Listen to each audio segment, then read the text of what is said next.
I think it would be unconstitutional, it would be unwise, and it would be unjust. Restricting the right of Americans to travel freely throughout our country while allowing illegal aliens to pour across the southern border unmolested would be a ridiculous but very damaging farce.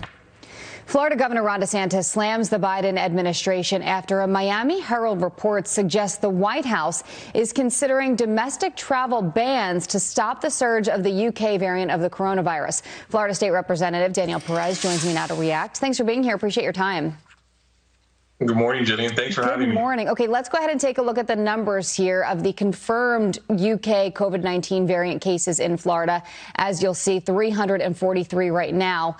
What is your response to this idea that there are discussions anyway of a potential travel ban? Here in Florida, we take that as an insult.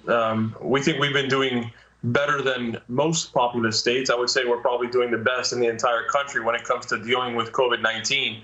The president's concept of shutting down domestic travel, I think the governor is spot on. It's unconstitutional. That would shut down our economy. Our economy is actually flourishing in comparison to other states across the country. We've left our businesses open as best we can while still having safety protocols and understanding that it's important to protect our citizens. But shutting down travel is not going to accomplish anything. And with all due respect, we would ask the president to allow Florida to do its business the way we have, which is business first. All right, let's take a look at this quote from Jen Psaki, and this reads, quote, no decisions have been made around additional public health measures that would delay or would change domestic travel considerations. Now, you know, if you recall, a lot of people are pointing to the fact that early on in the pandemic, Governor Ron DeSantis issued an executive order requiring travelers from New York, Connecticut and New Jersey to isolate for 14 days upon arrival in Florida. Some people point to that. Others are saying, yeah, but he was still letting them come to Florida. You just had to quarantine. So it wasn't exactly a travel restriction like this would be. Yeah, that was not a travel restriction. That was more of a precaution. And the reason that precaution existed was those states, the government in those states, wasn't properly protecting its citizens, and they were just coming down to Florida. And so we were trying to protect those that are here in the state. What we were trying to do then is not what the president is trying to do now. What he's trying to do now is completely shut down the economy. And here's something that I want to point out too, Jillian. He's spoken about domestic travel.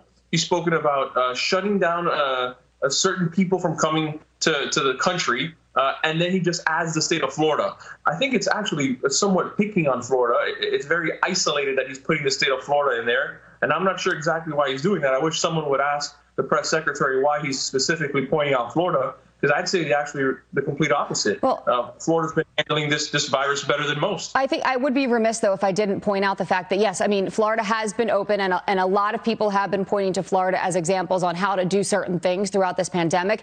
However, I think people might ask, well, because Florida has been so open, is that why we are seeing this surge of this UK variant in that state? It's not about the surge in the state of Florida. Look, Florida has more tourists than, let's say, Minnesota or Wisconsin. Fair. I mean, everything has to be relative.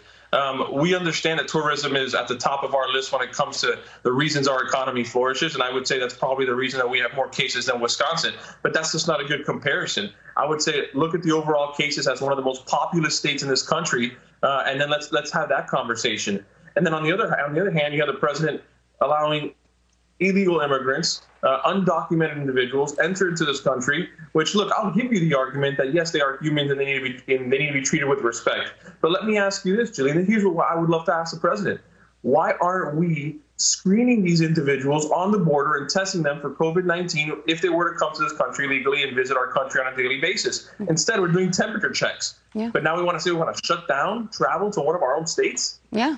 I just can't stand with that. You make fair points there. That is for sure. Daniel Perez, thank you for joining us. We appreciate your insight. Have a good day. Thanks for having me.